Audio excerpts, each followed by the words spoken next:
Hello, everybody. I wanted to be underneath this tree. It's so pretty. My name is Dr. Cheryl Meyer, and today we're going to talk about getting out of your mind. That's so funny. Look at this. Look at this tree. I was like, what were we going to talk about? I mean, I just remembered and then I forgot again. So get out of your mind, right? Use your mind. Your mind is like an amazing, amazing gift that we all have. It's like if you had, this piano from the 1600s. If they had them, I don't know when. It's 17. I won't even say. I don't want to age myself. Not age myself, but like express my ignorance. But that's your mind. Okay, so your mind judges everything, right? That's part of its job, okay? So respect that its job is to keep us in duality, to keep us in this place, not keep us that, but to explain the phenomenon of life here, right? Look at the wind blowing in this tree, right?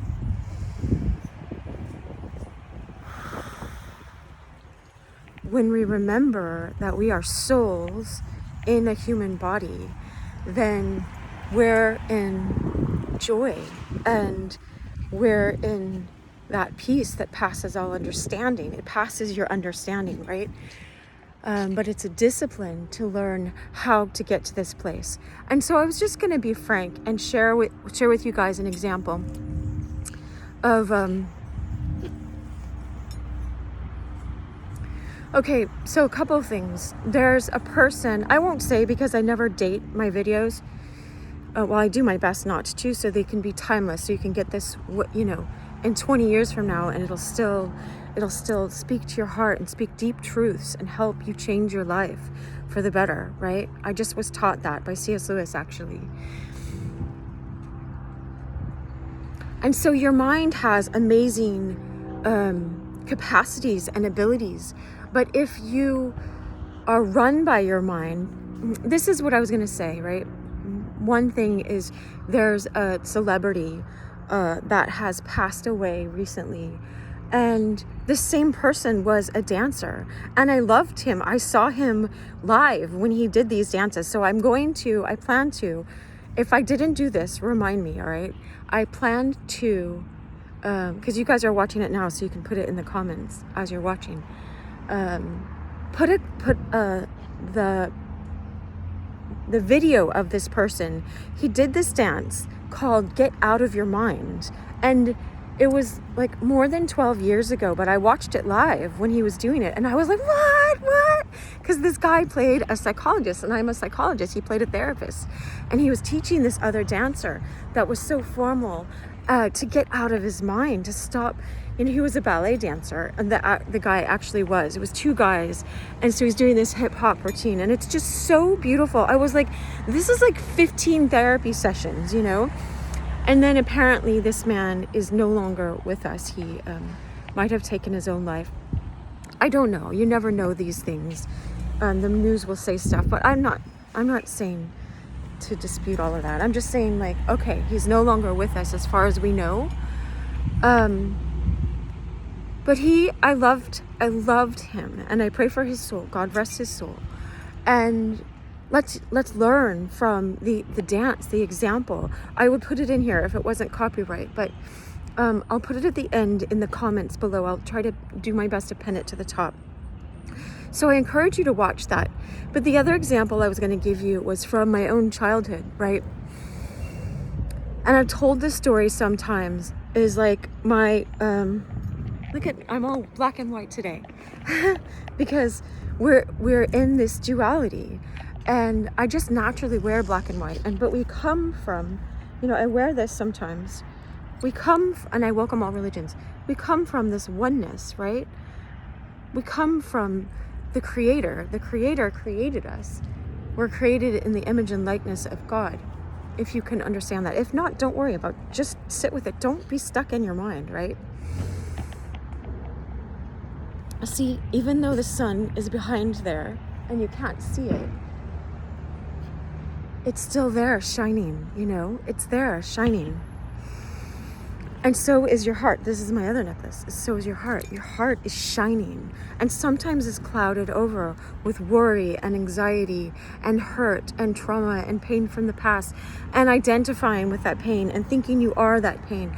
And so I was just thinking, even for that guy who's passed on, if he would have just taken his own advice in that moment and gotten out of his mind.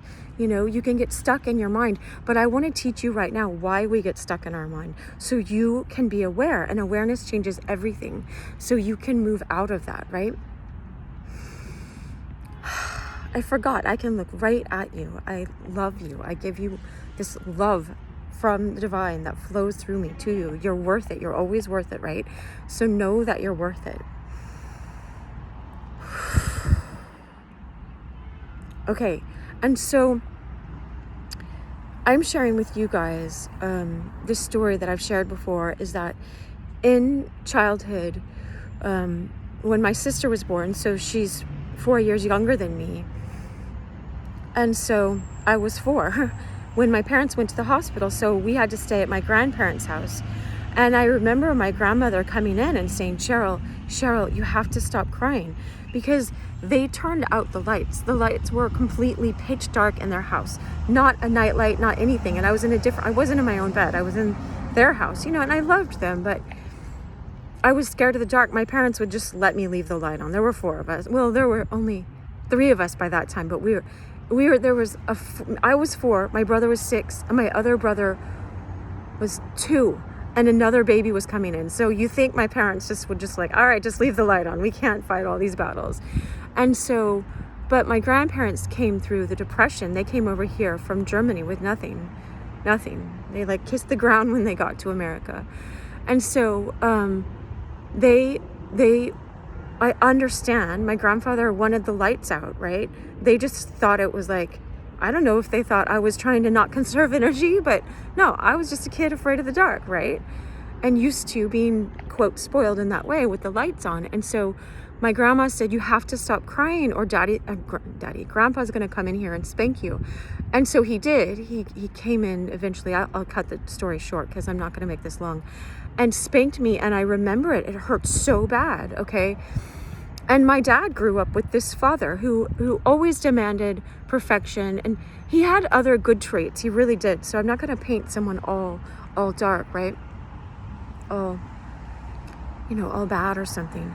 But I remember that, and what it taught me was, you better do the right thing. You're spoiled. Something's wrong with you. You can't do things right. I couldn't understand as a kid, what was I doing wrong? I was just asking for the light. That's where we came from. We came from the light, whether we can see it or not. That's where we came from. And so there's nothing wrong that I wanted the light. But what it taught me, what it can teach you, is how to stay in your mind and how to ruminate on things and try to figure out, how can I get it perfect? How can I get it perfect? And so many of my videos, I've made over 600 videos now, is part of this is an art and a journey of getting over that perfectionism, of just leaving whole videos the way they are without editing. Probably 99% of them I've not edited. It's just, even when I'm singing and I'm messing up and I'm learning a chord on a guitar, I put those on, or skating. Some of my skating ones are just clips that I put together. And anyway, that's just, you're in the flow. So you're mostly out of your mind anyway. And so, but what I was going to teach you is that when you stay in your fear brain keeps telling you to be afraid of everything and try to get it all perfect yourself, put on the perfect makeup, I did that song, you don't have to try. That was a Colby Collet song. It was funny because it was 9/11 when that happened. That's emergency mode, here in America. And so it's and it's good. I mean, people are rescued through that. So your mind will help you, okay, how do I get out of this? There's a wild buffalo coming after me, but you can't be in a fear state all the time. And so when you're stuck in your mind, it keeps you from living life, from loving people, from dropping down out of your head into love and just going for it, Like my friend Pearson, he's make your move.